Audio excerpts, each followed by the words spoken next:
ma ogtahay in canuga kobcidiisa ay ku xiran tahay xaaladda canuga iyo bay'ada uu ku nool yahay bay'adaasoo ka kooban meesha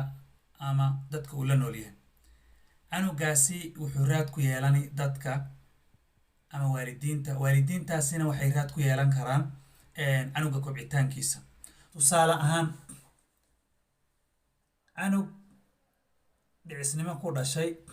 ayaa waxaa laga yaabaa inuu maalintii ama waqtiga inteeda badan uu hurdayo taasi waxaa laga yaabaa hooyadii daalanayd inay ku faraxdo oo ay nasato oo canugii ayna caano siinin oo xanaanadiisii iyo daryeelkii aysa siinin daryeel la'aanta waxay ku keenaysaa canugii in nafaqadiisa hoos ay u dhacdo taas waxay keenaysaa nafaqa darrada in canugu uu kobci waayo kobci la'aantaasi akhiiran waxay keenaysaa in hooyadii ay dareento in xilkeedii waalidnimo iyo hooyanimo ay gabtay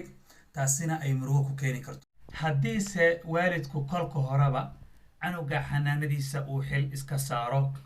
uu u diyaariyo canuga dhiciska inuu ka dadaalo maadaama